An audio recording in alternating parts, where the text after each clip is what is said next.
Hi garden gals and guys, it is Wednesday, April 23rd here in zone 5B/6A, and it's been about a week since the last video where I showed you my ranunculus and anemones, and I looked at the forecast in our area. I'm in the North Shore of Chicago, and it's looking like there's not going to be a freeze, and even if there is a very light freeze, I'm going to get all of my cold, hardy cut flowers planted out, or try. And there they are.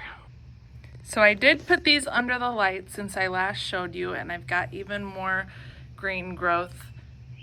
So I'm really happy with how I started them this year. It worked really well. And even some of the butterfly ranunculus are coming up. So this is my first priority because they prefer cold. They prefer the cooler nights. I need to get those out.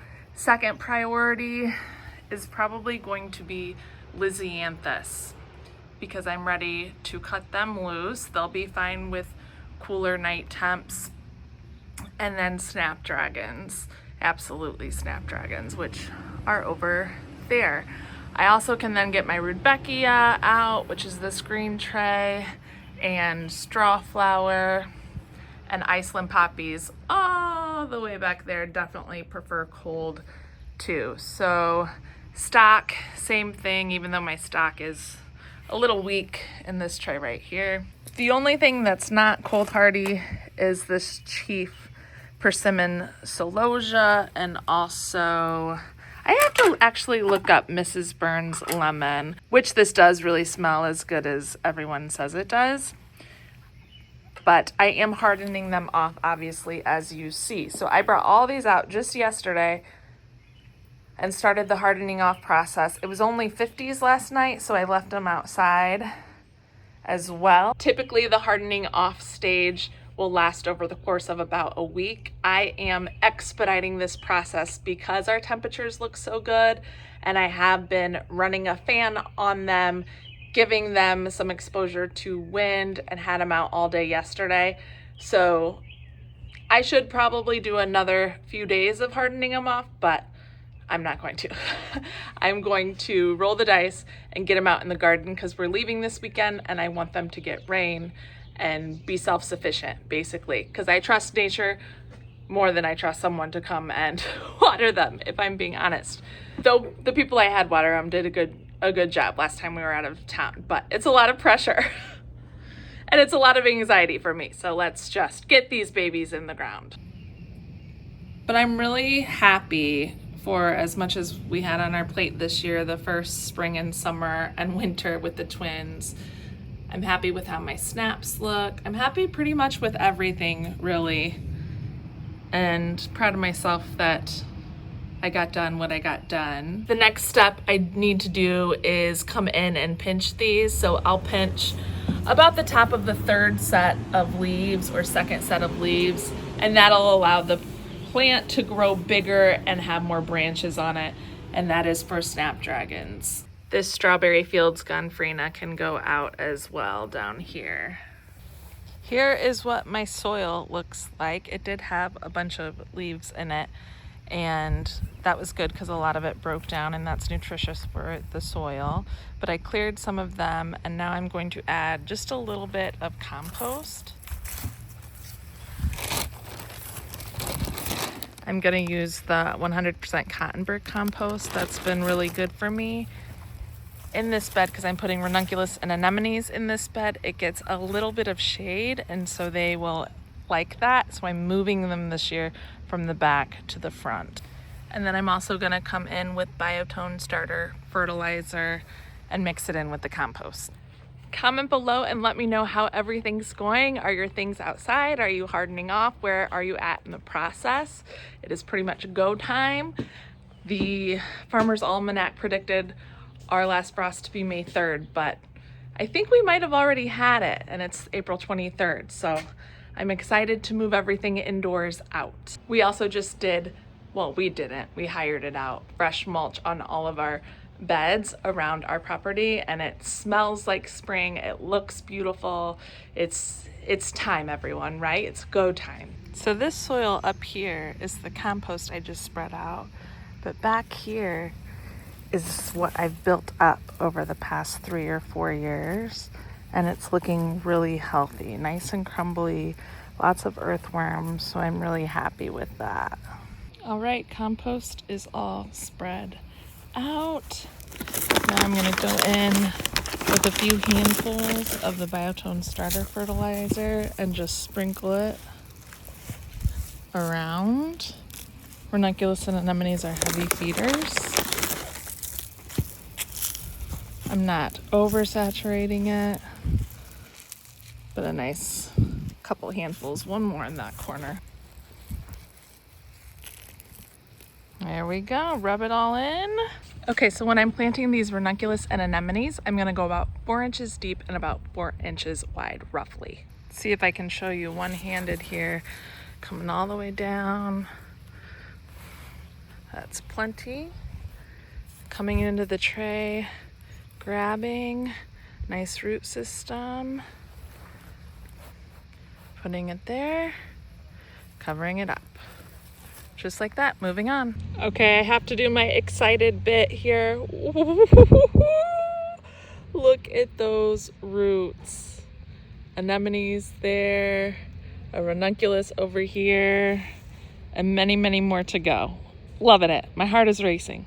If some of them have a little bit of foliage and have some height to them, I'm gonna let that foliage through a bit, kind of like that, and it'll keep pushing up and reaching for the sun. But those green leaves will take in that sun and that nourishment and grow higher and higher. Something like this that's still in its baby stages of growing, I'll definitely cover that up completely. Anemone going in. It wasn't always easy for me to grow these guys, and this year has been the easiest.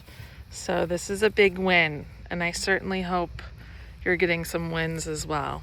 In you go, a little more.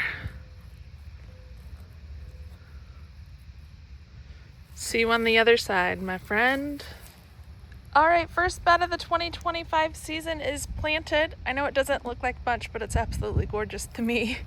If you get close here, there's some that are peeking out of the soil, some little green sprouts. And I'm hoping this is going to be full of flowers in about a month.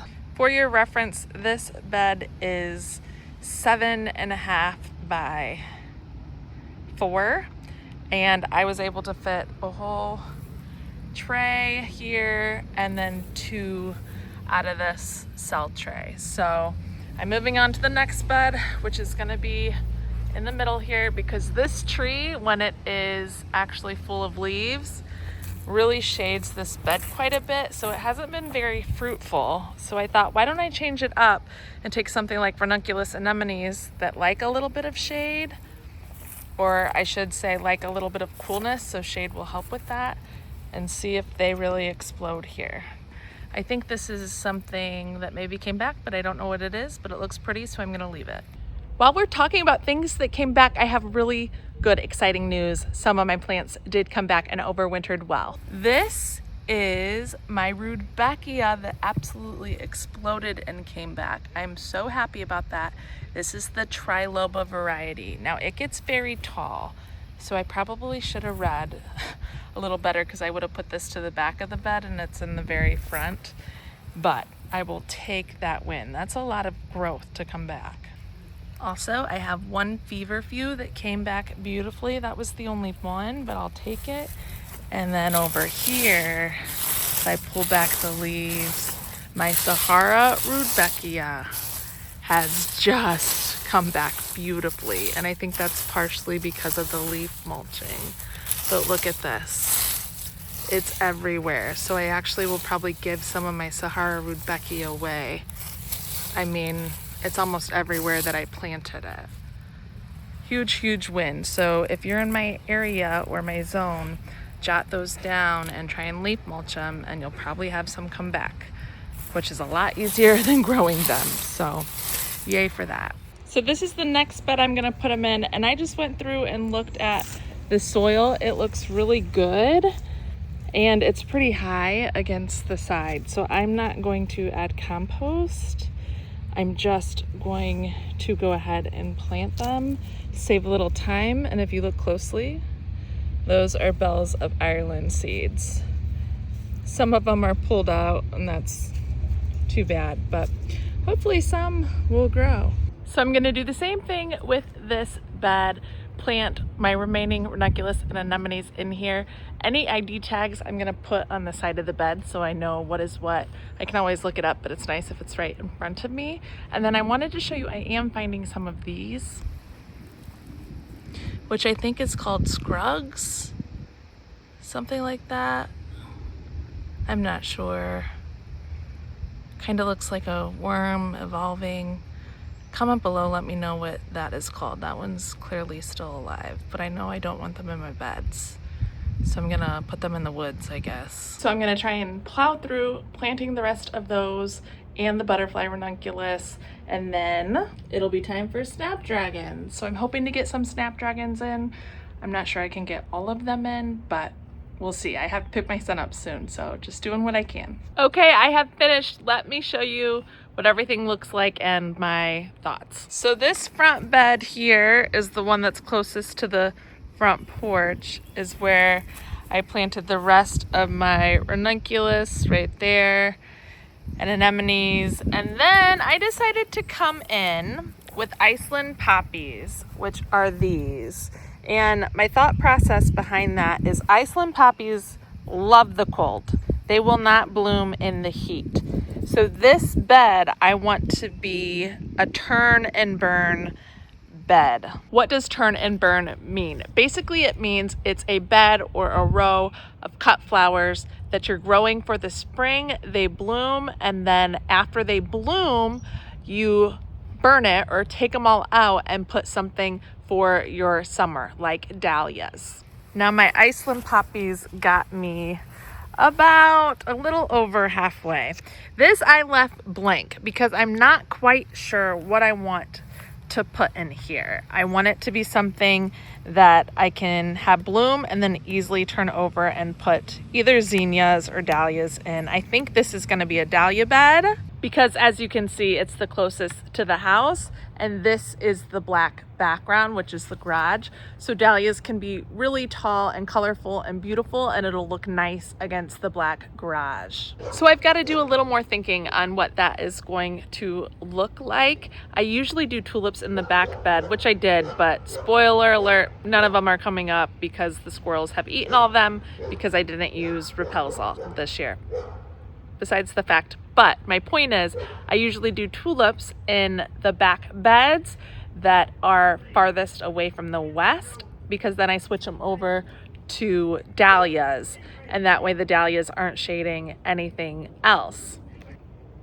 So I'm already thinking what I'll do next year is these two beds here I will do tulips in, if not 3 beds, because I want to redeem myself from this year. Do tulips in here, they'll bloom in the spring, look great against the black garage, and then I'll flip these to dahlias, which will be really beautiful in the front. Because morning sun comes from this way, and the strongest sun in the west will be back here. So if my dahlias are furthest away from that strong west sun, all those beds can still get light in the west. Does that make sense? So you want to make sure your tallest plants are in the back of whatever growing space you're doing, farthest away from the sun, so the smaller plants can get enough sunshine as well. So 3 beds done today. Ranunculus and anemones, ranunculus and anemones. Here you can see where that shade starts to come in the afternoon. They'll be okay with that. And then this last one, ranunculus anemones, Iceland poppies, and to be determined. Meanwhile, the rest of my babies, this is the celosia I started in an earlier video. It's coming along really beautifully. Snapdragons will go in very soon. Lysianthus will go in very soon.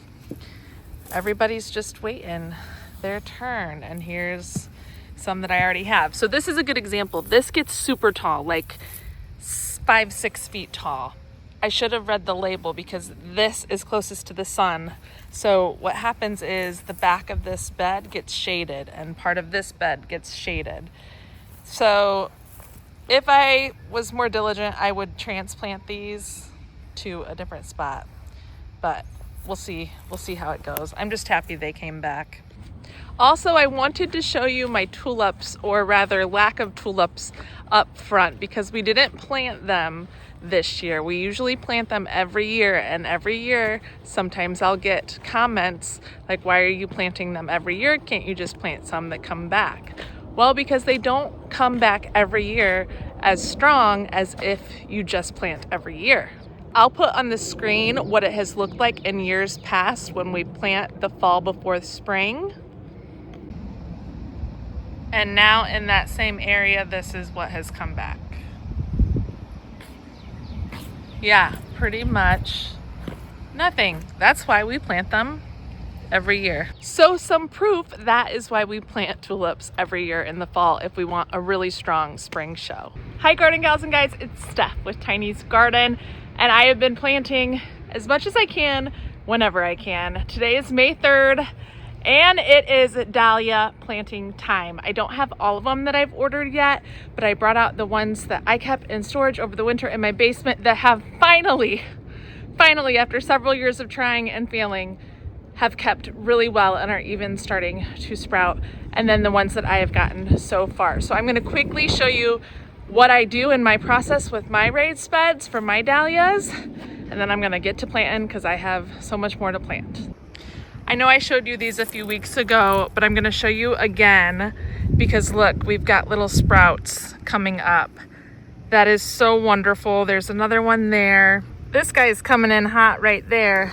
So these look great. Also, so far, everyone that I ordered from, which I order from flower farmers, a variety of flower farmers, everyone has worked out really well so far, no bad tubers.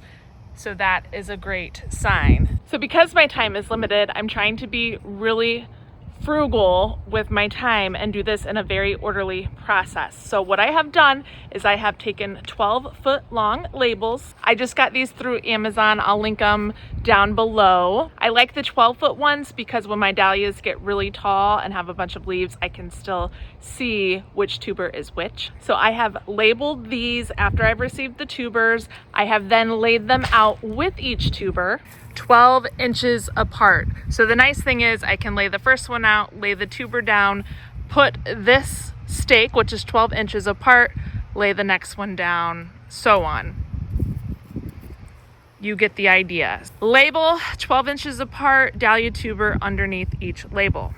Now as far as layout, I actually have planned a little more than usual. I wrote down all my dahlias that I ordered, I'm missing just a couple, and their height, so that when I go to plant these, in the north part of the bed are the tallest ones, and in the south part are the shortest ones, so that the tall ones don't shade out the short ones. I've got some that'll be about 6 feet tall, and then I've got some that'll be 3.5. So I don't want those tall ones to shade out the small ones. I feel like this is where it can get confusing sometimes, which side is supposed to be tall, which side is supposed to be short. To my understanding, this direction that I'm facing this way, that is north.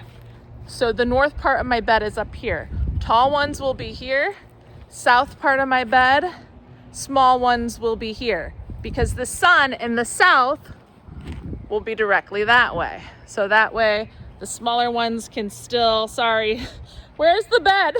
The smaller ones can still get the sun and not be shaded by the tall ones, which are in the north.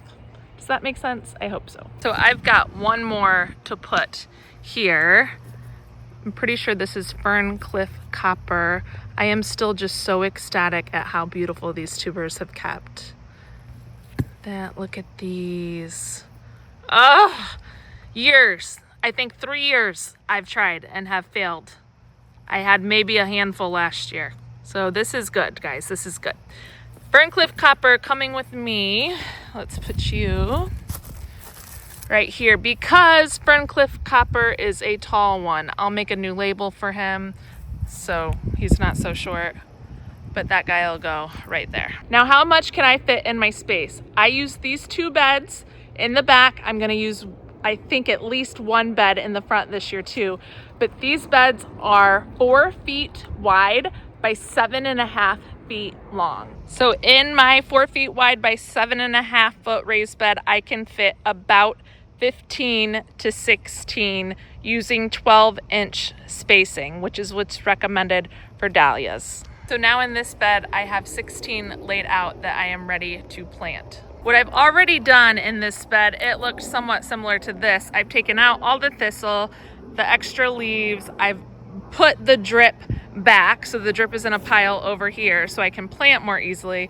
And I put a bag of cotton burr compost on the top to rejuvenate the soil a little bit. That's all I've done so far, spread out that compost.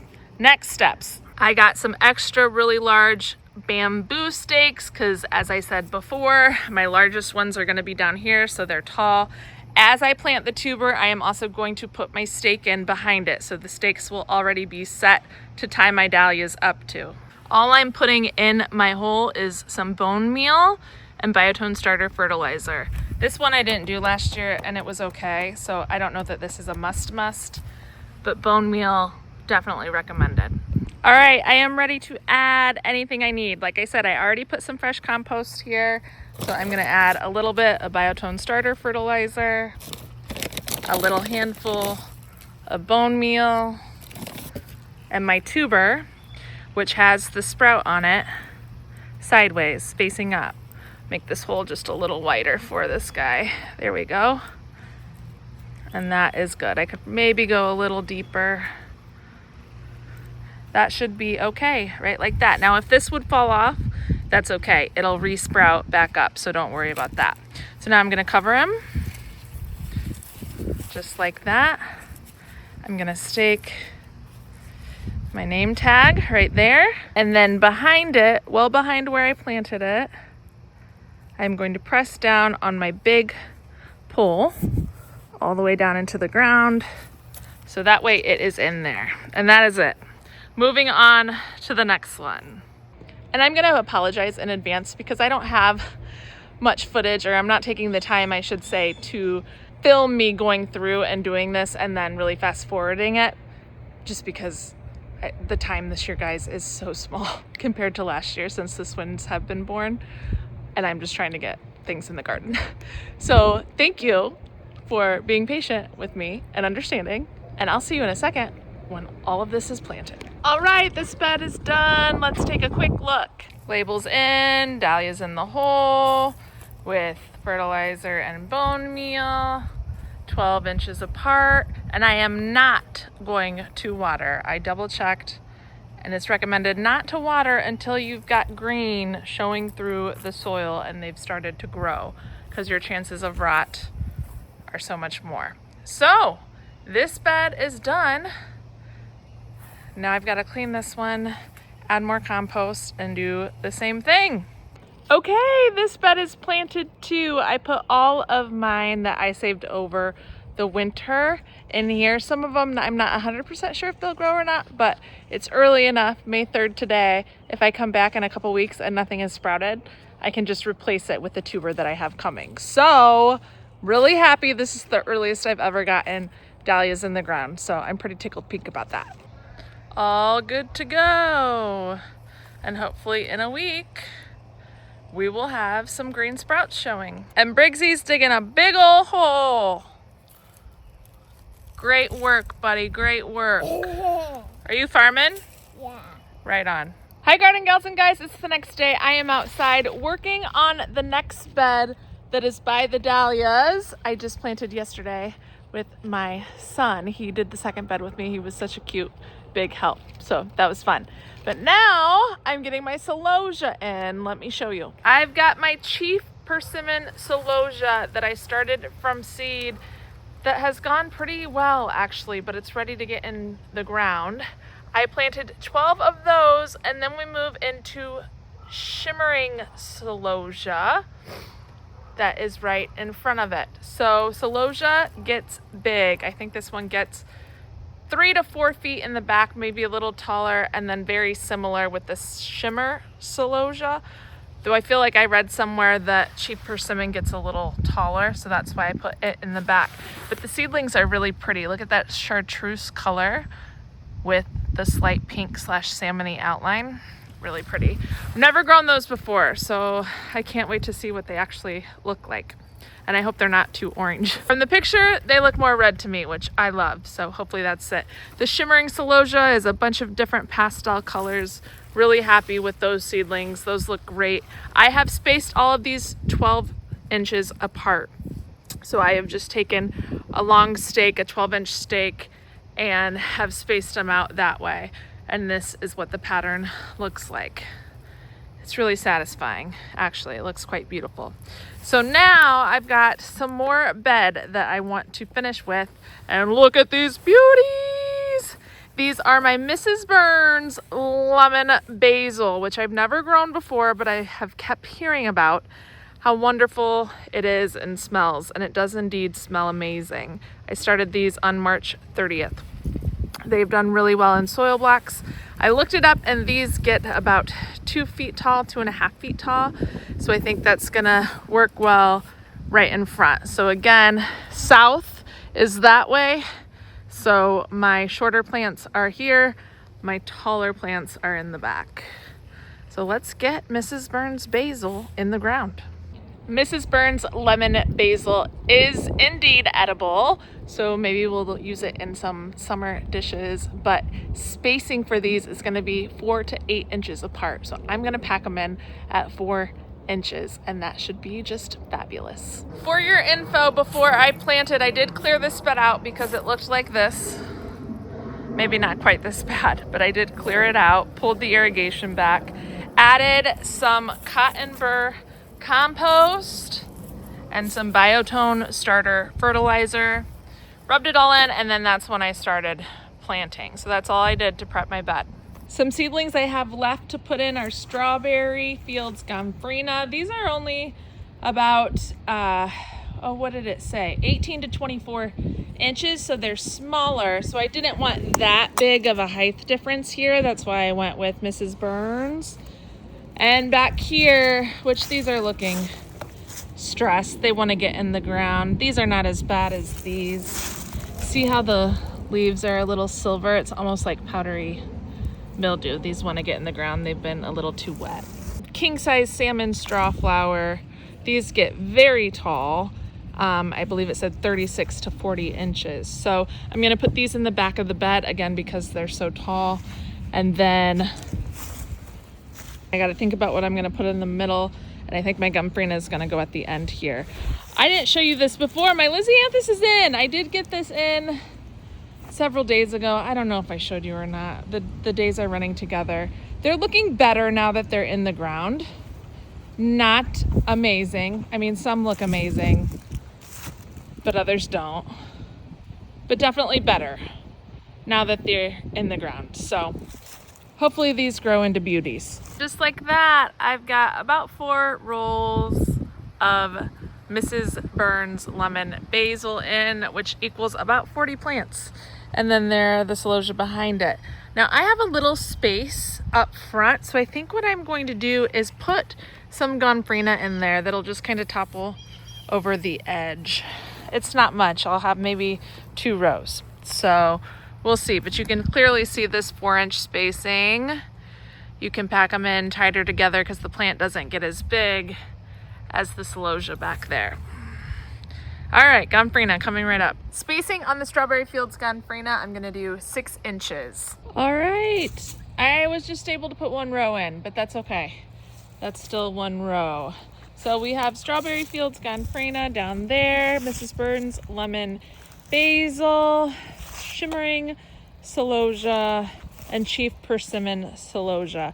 Now I am going to water all these in because they were a bit dry, besides the gomphrena. So let's water those in now. Hi garden gals and guys, it's Steph with Tiny's Garden, and today is May 14th. I'm gonna give you an updated view at everything. I have everything planted besides direct seeding some sunflowers and zinnias. And it's been a few weeks since you've seen a lot of these go in the ground at the beginning of this video. So let's take a look. Here are the beds, a whole lot more green poking through than the first portion of this video, right? So I did get all my snapdragons in, and this bed looks really good, quite healthy, a lot of new growth, and the new growth looks really healthy. So I'm loving that. This is a different variety down here. But some, I think, have what I believe is called fusarium wilt and not looking great. However, at the end of this bed, that is now the size of the Triloba rudbeckia that has come back. And I'm learning it reseeds absolutely everywhere. All those little green dots is Triloba rudbeckia. And I've already raked my hand through here and have pulled them out. So there's your warning. If I had known they reseeded themselves so well, I would have put them in a place that they don't have to battle against other plants that I want to grow well too. So I'm fine with some coming back, but they are absolutely everywhere. I mean, all the way over here too. So, man, those Triloba rudbeckia really produced, my friends. The other snapdragons I put here in this front bed, I am having squirrel issues. I've never had problems with these beds and squirrels, but they're pretty much wreaking some havoc on here. However, not as much as this. I still have to look it up to know if that's what it is, but for whatever reason, my brain keeps saying something like fusarium wilt. They don't all have it though. That one looks great. That one looks good. But then some look absolutely terrible. And you see this discoloration and how the leaves wilt at the top. So I think it's some sort of disease. So like I'm actually just gonna pull these because I don't think that's gonna recover. And I don't want it to spread, especially on a young seedling like that. And these look good. So, not happy about the wilt, but trying to figure it out. I just looked it up finally, and I do think this is fusarium wilt, which is a fungus and can be prevented if you apply root shield, but only as a preventative measure. And I've never had to use root shield, which I think is like a spray you can put on your soil, but this can travel in soil and really decimate plants, and I'm losing more by the day. So they really recommend removing them. So you can see how there's discoloration and wilting, and I don't want it to spread like rapid fire in my soil, especially since I had raised beds and plan to use these again. So I'm gonna go through now and actually try and get all of these out and dispose of them. And I'm really struggling now because look at these roots were growing and expanding, and even some of the growth, new growth, looks decent. It's really hard to pull out so many seedlings that you kept pretty good care of for so long, and then this happens. That new growth on the inside looks really good, but I know that discoloration is not good. Coming back to the first bed, it's happening here too. Oh, this is such a bummer. Oh my gosh, so beautiful, but I don't want it to spread. This is killing me. Okay, I pulled all of those out. So that pretty much decimated part of this bed. Maybe I'm suddenly thankful I have some plants to replace it that have self-seeded. I don't know. I love snapdragons, and it's a real shame to have something decimate a lot of your stock. That's why I tilt my hat to flower farmers all the time. It is not for the faint of heart. But I'm lucky because I don't rely on this for income. So I'm gonna have to fill this hole here with something. Now on this end of the bed, this has also self-seeded itself. Everything that looks like this one is a weed. But all of these, I'm happy to say, have self-seeded from black cherry dianthus. Now look at all the green in the ranunculus and anemone beds. Here is the majority of the ranunculus. Also, remember those little bells of Ireland seedlings? They are coming up. I'm gonna let them come up as long as they're not taking up too much space, because that's a great filler flower. Vertical interest. I do think this is bachelor button. I have not double checked on that. This is from 2 or 3 years ago. I planted bachelor buttons in this bed, and apparently it has come back. And if it's not bachelor buttons, it's a huge weed and I need to get rid of it. Really happy so far with this growth in this bed. Looks great. Over here, pretty good as well. The majority of this is anemones. You can tell by the foliage. This type of foliage right there is anemone foliage. There's also some ranunculus in here. That would be this type of foliage. And I remember I also planted some butterfly ranunculus in here. So that is also an option. I did have some of mine make it, fortunately. So that bed looking good. Then this bed, this looks different, doesn't it? Remember the Iceland poppies? They put on a little growth, not much. They look pretty stressed, really. They just didn't get out earlier enough. So I'm gonna let them grow. And I did sneak a couple of ranunculus down here at the end. However, I did start planting some dahlias in here. So I've got 6 already planted, and I'm gonna go ahead and finish planting this bed with dahlias as well. I'll leave the Iceland poppies where it's at because they'll definitely fade out by the time the dahlias are blooming. Iceland poppies cannot stand heat, but this is going to be a dahlia bed for sure. And the middle bed up here, all of this Rudbeckia is looking great. That came back. So much came back this year I was not expecting. We've got Gonfrina down the middle here. Some of my seedlings of Rudbeckia, Sahara Rudbeckia, are here, but look at the difference. I mean, that's not even close between something that is wintered over and something I started from seed this year. We did bump up a zone up to zone 6A from 5B, and I was still being safe and saying 5B too, but maybe we're a true 6A now. One feverfew came back from 2 years ago.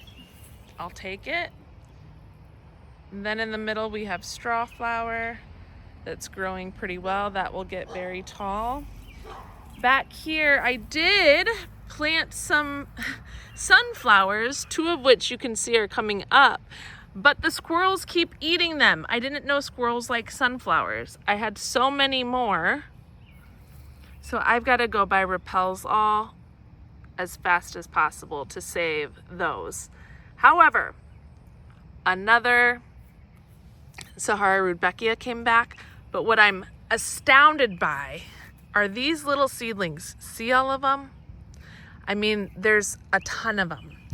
I neglected to save seed from the Floret celosia last year, Autumn Blaze celosia, which I loved, but I let it stay on the plant and it self-seeded and came back. Celosia is not a hardy annual at all, like doesn't like the cold. So I'm astounded and ecstatic all at the same time. So I will go through and thin them out when I actually know where these sunflowers are gonna be. But that celosia will get really tall too. So that'll be so beautiful back here. I'm so glad that came back. Now back here, we're looking more tidy as well. My Lysianthus I put in this back bed here, and it has been a struggle. I'm not gonna lie. Getting it in here, I had some that were slightly yellow, mainly in this corner, and I wasn't sure they were all gonna take. However, I am very, very happy to say I think they've bounced back quite well. So I knew I just needed to get them in the ground, but this whole corner I was really worried about. And some of them still don't look great, but some look like they're improving. Oh, weeds all the time. Anyway, I was finally able to get the whole bed planted. I did not do video of that. I just really wanted to get them in the ground. Like, this looks awesome. Look at that dark foliage, good upright growth. Those are beautiful. This a little lighter, but still pretty good. I'll take that. So I've got different kinds of health here. That one's getting a little better. You see how some are a little yellow though? I don't like them to be that light. I am seeing some growth though, so growth is a good sign. Is it the best Lisianthus I've ever had? No, but it's in and we'll get what we can. Oh, this whole corner looks pretty good. I love how that looks. I just need everything else to kind of catch up. This is the bed Lisianthus was in last year, and I've now put snapdragons in it. And thankfully, so far, if you'll look at the leaves, I am not seeing any Fusarium wilt in here, gratefully.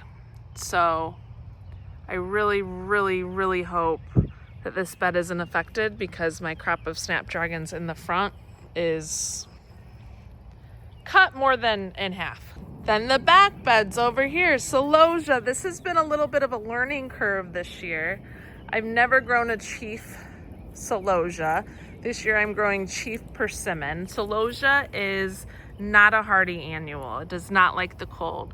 So I started hardening these off this, what was it, April 23rd, the first portion of this video, except when it dropped really low, I did bring them in.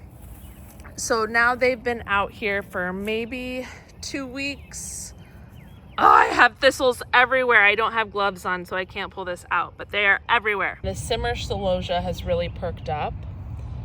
They did get a little bit by the cold because I did not have them covered, and I did have to replace, I would say, 4 or so of these chief persimmon celosia. You can see like that one, the leaves don't look great.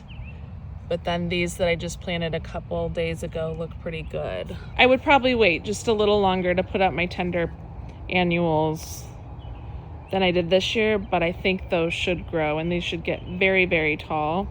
Then down here I put in my Mrs. Burns lemon basil, also tender perennial, more tender than I realized, so there's a little damage on them.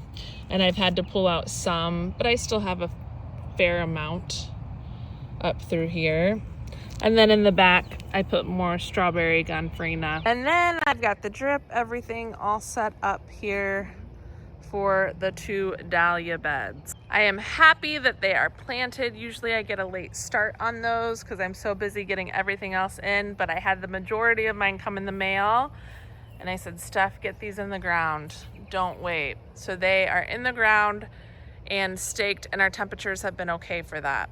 So that leaves me 3 beds. 1, 2 with some self-sown calendula. Now that really travels because this calendula was planted way over here past the greenhouse in this garden bed, which is now essentially a Buuuut bed, because Buuuut self-seeds like crazy. Little did I know, but it sure does. And so there's a ton of Buuuut in here. Also, Sahara rudbeckia, Triloba rudbeckia, and this green foliage is like what we just saw up front. That is sweet black cherry dianthus. So much came back for me. This is mint that I keep constantly trying to get out of here from the previous owners. So that's a pretty far flight. FYI, I did plant some bare root peonies back here on the outside of the greenhouse last year, and they're actually growing. I have 2 that didn't come back, so it'll be another couple years or a year before I cut off of them, but they're forming really nicely. And these are mini, and they're a year older, so happy about that. Okay, I think I had an animal nest or something in here, maybe baby rabbits again. I have not weeded, I've not done anything but made sure the drip is ready to go in this bed. And a ranunculus poked back up. That's the only one. And in this back one, a Buuuut made it all the way back here along with 1 ranunculus. So these look awful. To be honest, I don't know if I will get these planted with something.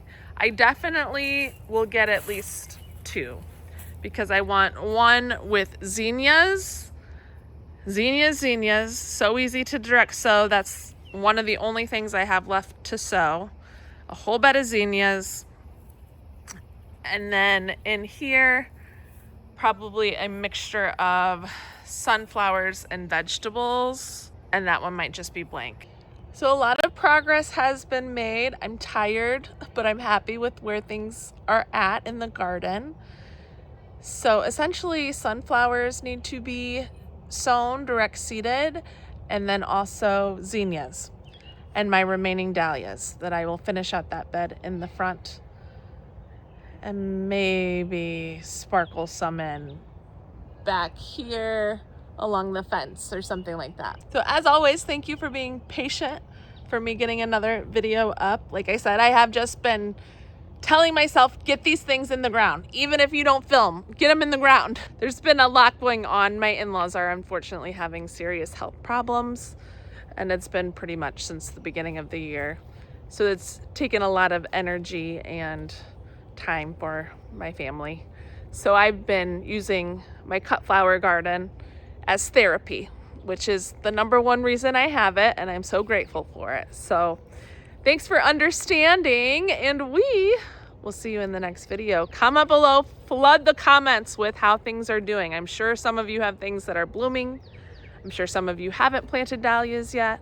You're getting ready to plant. Just tell me all the things. Cheering for you always. We'll see you in the next one, everyone. If you enjoyed this video, please hit the like button. It really helps my channel grow.